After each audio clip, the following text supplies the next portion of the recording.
YouTube group channels are collaborative channels run by multiple creators who work together to produce content. In the past decade of YouTube, there have only been a handful of group channels that have managed to survive and stay relevant to this day, as the majority of them fail for several factors, though mainly due to group conflicts. Hey guys, it's Kluster, and in today's video, I'm going to be talking about the tragic downfall of the group channel that failed to coexist, that being the Lunch Club. In 2018, Twitch streamer CallMeCarson created a new style of content on his YouTube channel, that being Discord oriented, where himself and a few friends go on a VC and browse the internet for weird content to react to. This new style of content blew Carson's channel up, as each video amassed millions of views. The next year, during the Minecraft revive trend, Carson made a survival multiplayer server SMP Live and streamed the game with his friends, which further pushed his channel in views and subscribers. The individuals Carson collabed with were Nivison, Slimecicle, Traves, Hugbox, jschlatt, and Scoop. And because they all had good chemistry with one another, they decided to form a group calling themselves the Lunch Club. The Lunch Club channel was then created in 2020, where the members uploaded a total of 10 videos, being essentially vlogs during that year, as well as collabed with other groups such as the Misfits. Currently, the channel holds a subscriber count of over 800,000, a testament to how much viewers appreciated the engaging personalities and dynamic chemistry of the members. So what could have possibly gone wrong? The decline of the Lunch Club started following allegations against its founder, CallMeCarson, involving minors. This was all exposed in January 2021 by two Lunch Club members, Hugbox and Travis, who both went on to Drama explaining how Carson previously told them he had done this. One day in March, he called me shortly before he told Travis. Everybody was up in LA and he told most of them face to face, but he called me and I picked up the phone and he was basically like, I have to tell you something. And then he told me that he did underage girls, and I think that he said that they were fans. And that was what I was told.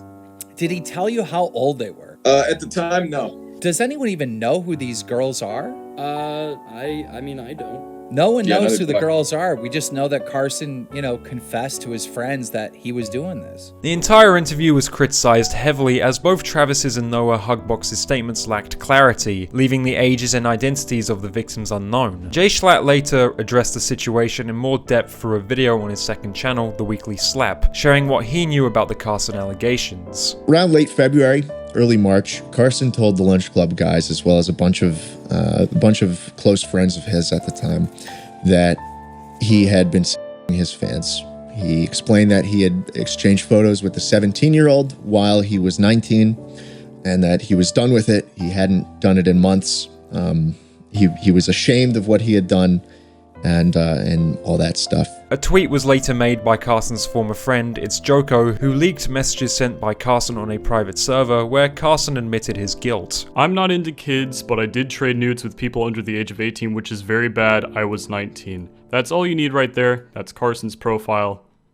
There you go. There's all the stuff for that. And then, if you go down to the very bottom, grooming pedophilia Carson situation, this tweet, he says, "This shit is absolutely disgusting. I figure you guys will be seeing this sooner or later, but yeah, absolutely gross messages confirming that this is true." To add even more credibility to the story, one of the girls Carson came out showcasing her intimate DMs with him, as well as claimed she was a victim of grooming. Now here's the problem with this entire drama. Although Carson did 100% commit these actions, the entire situation is a giant nothing burger. CallMeCarson did not groom anyone or was a as was heavily insinuated, as the ages was only 2 years, that being 19 and 17. Although Carson did admit he did exchange nudes with the girls, which was reckless and illegal, as nudes from anyone under 18 is considered CP, from a moral standpoint, he did nothing wrong here. Even jschlatt stated in his Carson video he did not think Carson's actions were considered predatory. I don't think Carson's a pedophile, but that's what he did. He used his power to repeatedly take advantage of vulnerable people. So why was this whole situation even brought up? Some people criticized Carson due to the unequal power dynamic between him and the girl. In the leaked messages, he was seen as pushy when trying to sext, which led to some labeling him as a bad person for his actions. However, deciding whether Carson is entirely bad requires considering his overall character, something jschlatt transitioned to in his video. In fact, the majority of jschlatt's video was him talking less so about the allegations, instead talking more about why he and the other Lunch Club members had cut off Carson, that being his apparent bad persona, yet was extremely vague. But a few weeks ago, I started having some conversations with some of Carson's closest friends, including his former roommates. And in my discussions with them, I heard some things that suggested that Carson wasn't improving in the areas that he should have been. And he was showing signs of continuing some of his inappropriate behavior.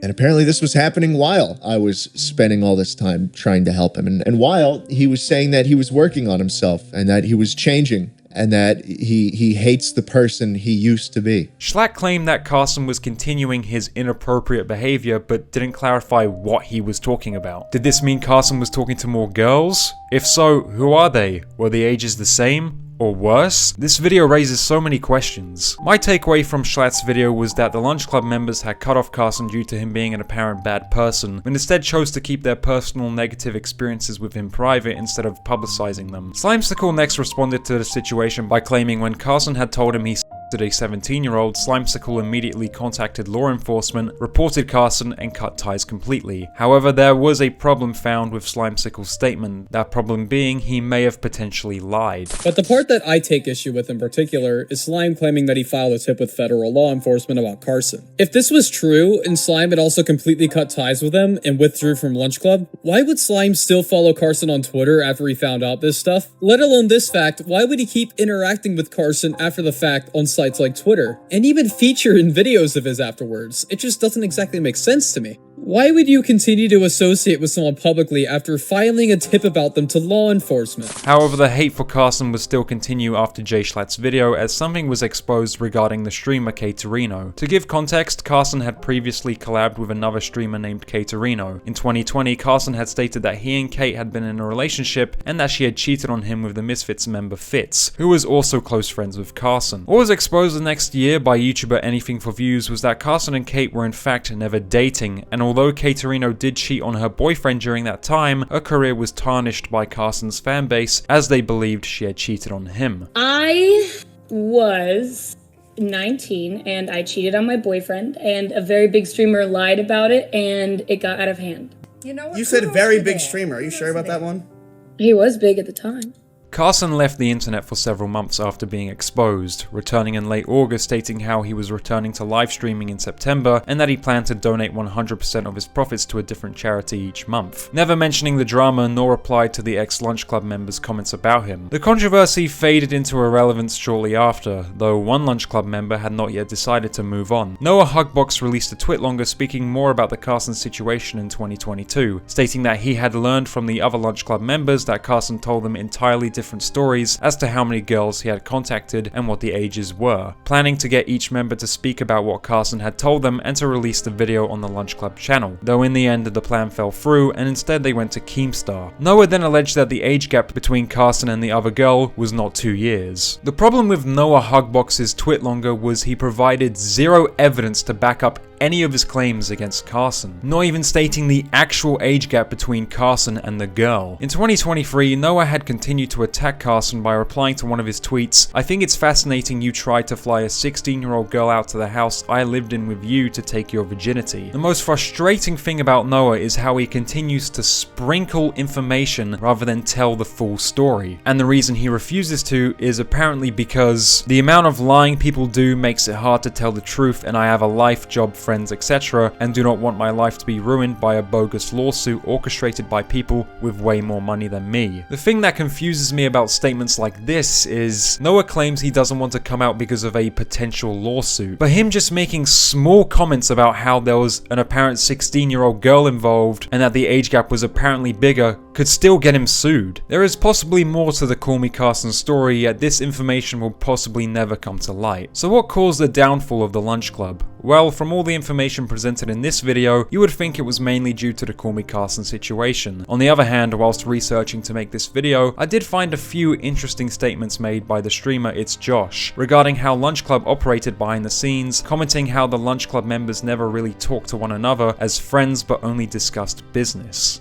Charlie Slimecicle barely even knew anyone else. Like, that's how disconnected all this was. It was one of those, we don't talk to each other unless we're talking about Lunch Club kind of deals. Like, literally, like, pure business relationship. So if what Josh is saying is true, then the channel was doomed to fail from the beginning, as it was created not out of friendship or a shared desire to build something together, but rather for each member to individually benefit themselves.